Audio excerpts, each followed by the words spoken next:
नमस्कार दोस्तों, मैं पंकज चौधरी। आप देख रहे हैं इंडिया न्यूज़ 02।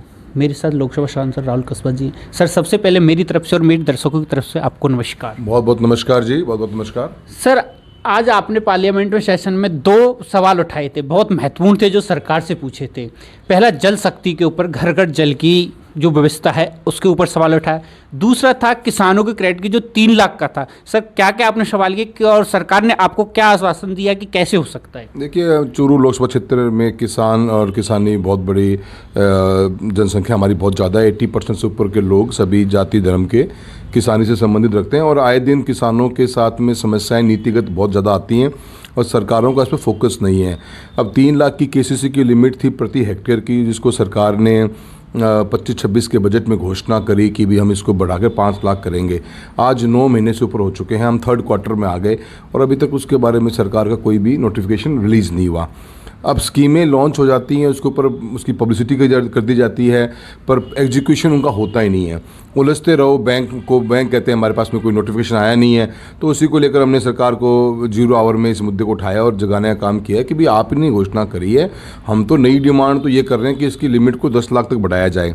अब किसान की ज़मीन की कीमत ज़्यादा है और वो पूरी की पूरी ज़मीन बैंक में चल जाती है कोलेटरल सिक्योरिटी के रूप में, और फिर किसान को पैसा मिलता है 3 लाख रुपए प्रति हेक्टेयर, वो कुछ भी हिस्सेदार कुछ बनता नहीं। तो ये हमारी डिमांड रही और उम्मीद करते हैं सरकार खुद के किए हुए घोषणा को ऊपर जल्दी नोटिफिकेशन जारी करे ताकि किसानों को उसका लाभ मिल सके। दूसरी बात यही है कि अब एक जल संचय एक प्रोग्राम जल जीवन मिनिस्ट्री ने भी चला रखा है, जहां वो रेन के वाटर को टैप करने की कोशिश करते हैं। अच्छा आइडिया। जल स्वावलंबन मुख्यमंत्री वसुंधरा जी के द्वारा भी राजस्थान के अंदर 8-7 साल पहले चलाया गया था। अब उस प्रोग्राम के अंदर गवर्नमेंट ने मैंने सीईओ महोदय से, कलेक्टर से राज चूरू में बात करी तो उनका ये कहना था कि प्रधानमंत्री आवास योजना जितने भी घर हैं उन घरों में हम जल संचय के मार्फत से हम बोरवेल्स बनाएंगे, वाटर को रिचार्ज करेंगे, ग्राउंड वाटर रिचार्ज करने का काम करेंगे। मेरी उसमें कुछ रिजर्वेशन थी। मेरा ये मानना था कि क्योंकि हमारा लोकल सोर्स ऑफ वाटर नहीं है, हम इंदिरा गांधी कनाल पर निर्भर हैं, ऐसे के अंदर जब आप पैसा दे ही रहे हो तो गाँव के अंदर बीपीएल परिवार के लोग हों, चाहे प्रधानमंत्री आवास योजना के बेनिफिशरी हों, उनको अपने घरों में कुंड बनाने की व्यवस्था देने का प्रावधान किया जाना चाहिए ताकि वो वाटर कंज्यूम हो सके। अब आप रिचार्ज पिट पे पानी डालोगे, रिचार्जिंग करोगे तो उसमें 5-7 साल तक के बाद में लेवल ऊंचा उठेगा। इससे बेटर तो ये है कि 2 ऑप्शन है। कम्युनिटी का जो पानी है या गांव के लेवल का पानी, कहीं पे वाटर लॉगिंग हो रही है, पानी इकट्ठा हो रहा है, उस पानी को तो आप रिचार्ज पिट से डाल दो, और घर के छत का पानी है उसको कुंड के मार्फत ही स्टोर करने में बेनिफिशियल भी है, हेल्दी भी है।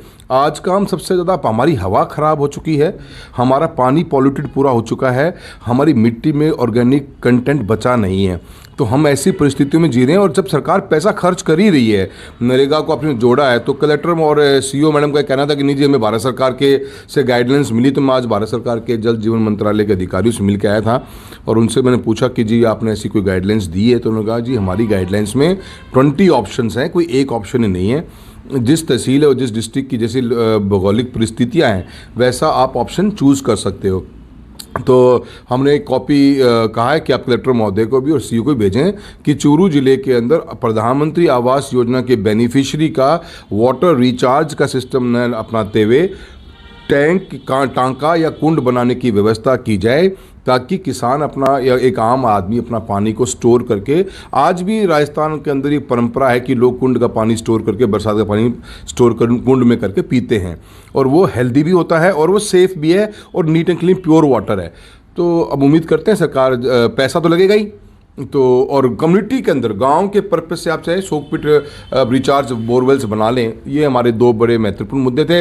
और साथ ही साथ में आज हमने NCCF जो एजेंसी जो राजस्थान के अंदर मूंग की और मूंगफली की परचेज़ कर रही है, उनके भी मैं MD से मिल के आया था, क्योंकि पोर्टल खुला नहीं, सरकार की व्यवस्था है ही नहीं। और सर, मैं इस पर एक टोकूंगा, थोड़ा एक सवाल है कि जो मूंगफली की जो टोकन है उसको क्या है कि मैंने अभी किसी राजस्थान में बात की तो मूंगफली के टोकन पहले से ही दलाल वो इकट्ठा कर लेते हैं। जो लोकल किसान है, जिस किसान तक बेनिफिट पहुंचना चाहिए, उस किसान तक कोई भी टोकन नहीं मिलता। इस पर सरकार और आप लोग क्या एक्शन ले रहे हैं कि ऐसे दलाल रुकें? देखिए जी, as a member of parliament हमारे पास में कोई एग्जीक्यूटिव पावर नहीं होती है, हम इशू को रेज ही करते हैं। ऑफिसर्स एट लार्ज हैं, काम तो उनको करना है, सरकार के मंत्री को काम करना है, क्योंकि नीति वो बनाते हैं।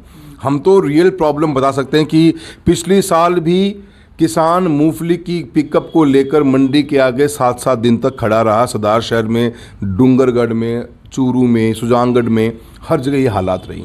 इस बार भी लाइन में खड़ा है। पिछली बार भी करप्शन था, 25,000 रुपये का ऊपर करप्शन पर पिकअप के ऊपर था। इस बार भी करप्शन है। ये बातें हम तो बता सकते हैं, अब कोई मानने को तैयार नहीं हो। NCCF एक एजेंसी जिसको भारत सरकार ने कह दिया कि आपको मूंग, मूंगफली, चना परचेज करना है। NCCF ने उठा के राजफेड को, गवर्नमेंट को कॉन्ट्रैक्ट दे दिया राजस्थान का। अब राजफेड ने एक कॉन्ट्रैक्टर उठा लिया। अब वो कॉन्ट्रैक्टर पिछली बार भी वही था, इस बार भी वही है। कोई कॉम्पिटिटिव एनवायरनमेंट नहीं है, करप्शन रैम्पेंट है। किसान बेचारा भीख मांग रहा है। मतलब कि इस सर्दी के मौसम में चूरू का टेम्परेचर इस बार 4 डिग्री तो पहुंच चुका है। खड़ा है लाइन के अंदर, कोई सुनने को तैयार नहीं है, ना अधिकारी मानने को तैयार है कि प्रॉब्लम भी नहीं जी, हमारी प्रॉब्लम तो नहीं है, प्रॉब्लम राजफेड की है। राजफेड के पास जाओ, नहीं नहीं जी हमारी प्रॉब्लम नहीं है, ये NCCF ने कहा है। अब मूंग के अंदर आप कह रहे मूंग खराब है, जब क्रॉप कटिंग हुई उस समय आपने कहा कि ये मूंग तो हम काउंट करेंगे, आपने लॉस में तो उस मूंग को माना नहीं। अब किसान को ना तो क्रॉप कटिंग का इंश्योरेंस का क्लेम मिलेगा, न आप ये मूंग MSP पे परचेज कर रहे हो। किसान जाए तो जाए कहाँ? परिस्थितियाँ बड़ी नाजुक हैं जी, और हम लोगों को पब्लिक का गुस्सा सहन करना पड़ता है। पब्लिक के एट लार्ज में ये मैसेजिंग करनी चाहिए, आप मीडिया को बाहर निकल के आना चाहिए कि भी अल्टीमेटली कोई भी स्कीम को बनाता कौन है, उसके ऊपर कोई सुनने को अगर तैयार नहीं तो जिम्मेदारी तो किसको तय करो। हाँ, जिम्मेदारी तय करनी चाहिए, तो जिम्मेदारी सरकार को तय करनी चाहिए। सांसद रूप में मैं आ जाके बोल के आ गया, अब कोई अधिकारी काम न करे, मेरे साइन तो होंगे नहीं, न सरकार के मंत्री साइन करे, भाई बोले, इनकी फोटो लगानी चाहिए मार्केट के अंदर। हाँ। तो एक ओवरऑल ये मानना है कि सरकार को आप परचेजिंग MSP के ऊपर किसान से नहीं कर पा रहे हो। 2 महीने हो गए फसल काटे हुए, आज लगभग अभी तक परचेसिंग चल रही। कितना किसान है हिंदुस्तान का ऐसा है जो उस फसल को घर पे रोक के बैठ जाएगा?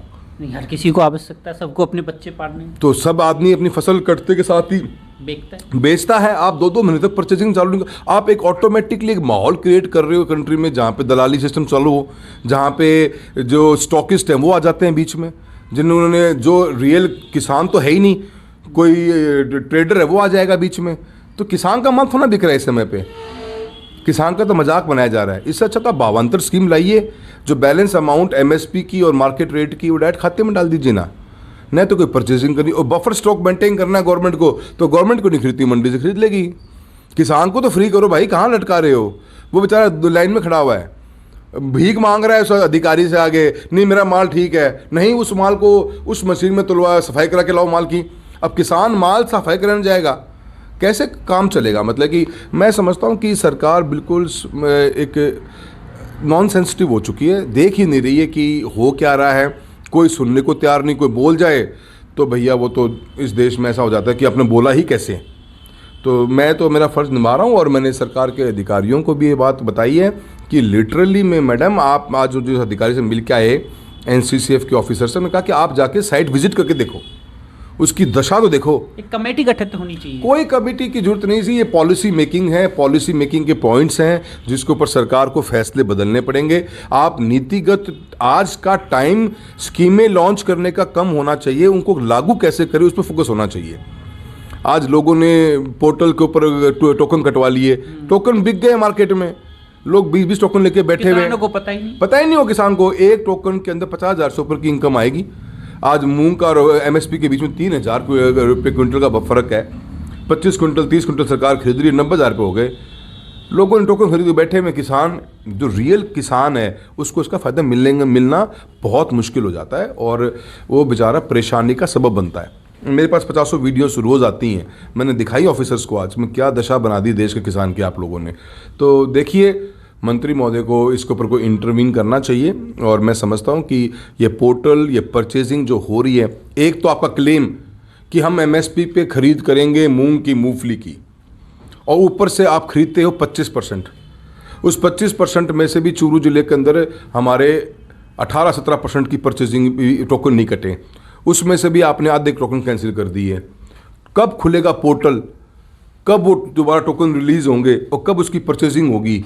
आज 10-10 दिन हो गए, 5-5 किसानों के भी मूंग तोल नहीं पा रहे हैं, कह रहे जी मूंग दागी है। तो किसान कहाँ से मूंग बढ़िया पैदा कर देगा जी?